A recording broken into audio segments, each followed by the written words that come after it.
ዛሬ እንግዲህ በዚህ በመቄዶንያ የተገኘነው ያውላችሁም እዚህ ላይ ያያችሁት ብፁዕ አባታችን የፍቅር አባት ዛልዎ ጽሉት የሚባሉ አባታችን ይህንን ያላቸውን ነገር ለዓለማዊ ነገር ከማድረግ ይልቅ ለመንፈሳዊ ነገር ለቆምኩበት ዓላማ መሆኑ ተገቢ ነው፣ ጽድቅ ነው፣ ለሌሎችም አርአያ ነው በሚል ይህንን የምታዩትን ህንጻ ለዚህ ለመቄዶንያ በስጦታ መልክ ሲሰጡ ብዙ አንድምታ አለው ብዬ አስባለሁኝ። እና አንድምታው አንደኛ የራሳቸውን ውስጣቸው እርካታ ያገኛል፣ ደስታ በውስጥ ይፈጥራል። ሌላው ደግሞ ለሚያየው ሰው ብዙ ይማርበታል። እንደገና ደግሞ በዚህ ያሉት ረዳት የሌላቸው ወገኖች ይረዱበታል። ይህን ሁሉ በማድረግ አገልግሎት የሚሰጥ ብዙ አንድምታ ያለው ህንጻ ቤት ለዚህ ለመቄዶንያ የሰጡበትን ዕለት እናንተ ባዘጋጃችሁት ፕሮግራም ተገኝተን ይህንኑ ደስታ ለማብሰር ይመስለናል በዚህ የተገናኘ ነውና እግዚአብሔር የተመሰገነ ይሁን። ለብፁዕ አባታችን ጤና ለብፁዕ አባታችን አገልግሎታቸውን ብፁዕ አባታችን ጤናቸውን እንዲያድልልን የአምላካችን መልካም ፈቃዱ ይሁን።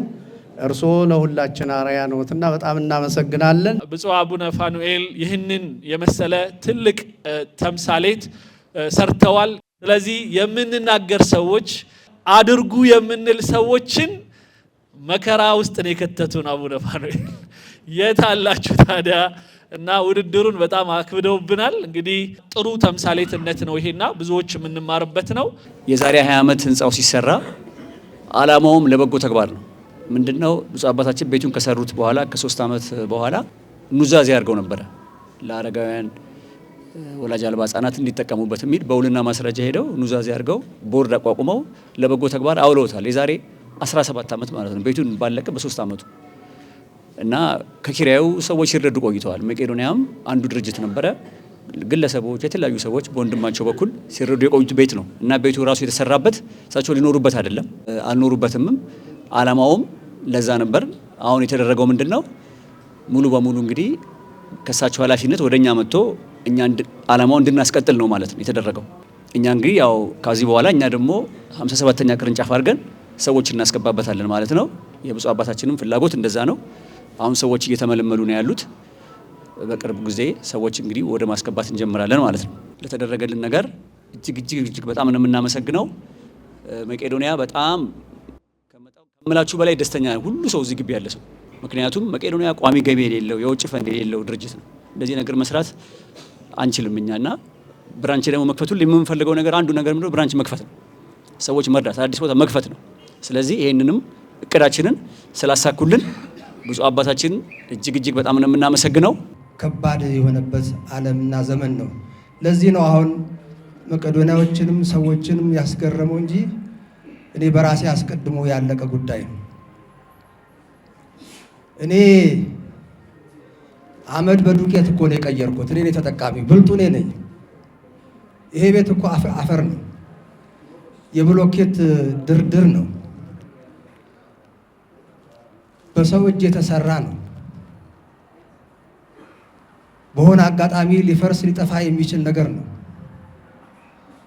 ነገር ግን በዚህ በብሎኬት ድርድር በሆነው በሰው እጅ በተሰራው አመድ እኔ ደግሞ ዱቄት ለወጥኩ።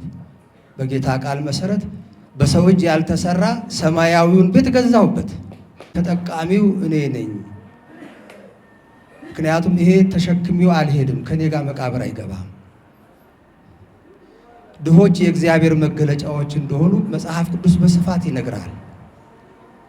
ስለዚህ እግዚአብሔር ለሚገለጥባቸውን መርዳት እንደተባለው የዚህ ተቋም ዓላማው ሰውን ለመርዳት ሰው መሆን በቂ ነው በሚለው የእምነት የጾታ የምንም ልዩነት ሳይደረግ ሁሉንም በእኩልነት ከወደቁበት የሚያነሳ ስለዚህ ሁላችንም ይህንን ድርጅት በምንችለው መንገድ የመርዳት ሃይማኖታዊ ብቻ ሳይሆን የዜግነትም ግዴታ አለብን። የዜግነት ግዴታ አለብን። ለጽድቅ ብቻ ብለን የምናደርገው ሳይሆን ለሞራል ልናደርገው የሚገባ ነው።